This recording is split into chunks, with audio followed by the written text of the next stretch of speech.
Bro మీకు చూసిన కానీ ప్రభాస్ని అంత రేంజ్లో లేదు. ఓకే, బాహుబలి అయితే బాగుంది మళ్ళీ. సో బాహుబలి కన్నా బాగుంటుంది ఈసారి, ట్రైలర్ బాగా ఇచ్చి పడేసింది అంటున్నారు అందరూ. తెలియదన్న, మనకు మూవీ చూస్తే అర్థమవుతుంది.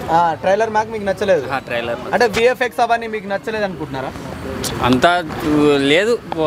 ప్రభాస్ బాహుబలి అయితే బాగుంది, దాని రేంజ్లో కలికి ట్రైలర్ అయితే లేదు. ఇంకా మూవీ ఒకటి చూడాలి, చూసి చెప్పాలి. మూవీస్ ఇప్పుడు ప్రభాస్ అన్న లుక్స్ అవన్నీ ఎలా అనిపించాయి మరి? బాగుంది, లుక్స్ బాగుంది. ఓకే, ప్రభాస్ అన్న ఇప్పుడు బ్యాక్గ్రౌండ్ మ్యూజిక్ కానీ అవన్నీ ఎలా అనిపించాయి? మ్యూజిక్ కూడా బాగుంది.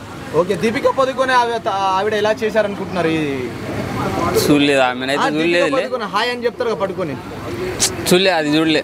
ఓకే, అమితాబ్ బచ్చన్ గారు ఎలా చేశారనుకుంటున్నారు? బాగుంది. సో అన్ని బాగుంది అంటున్నారు, ట్రైలర్ మీకు ఎందుకు నచ్చలేదు? అన్ని బాగున్నాయి కదా.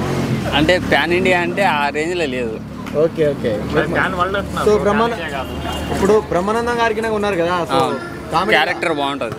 ఓకే, అంటే నీకు బేసిక్గా ట్రైలర్ నచ్చింది, వాంటెడ్గా నువ్వు ఏదో కావాలని ఇట్లా చెప్తా? లేదు, బాగుంటే బాగుందని చెప్తాం. బాహుబలి బాగుందని చెప్తున్నారు. ప్రభాస్ ఫ్యాన్స్ 5,000 కోట్లు అంటున్నారు, మరి ఎన్ని కోట్లు కొట్టచ్చు అనుకుంటున్నారు? తెలియదు అన్న, ఎంత వస్తుంది మనకేం తెలుసు. ఓకే, మీరు కల్కి ట్రైలర్లో కమల్ హాసన్ గారిని గుర్తుపట్టారా?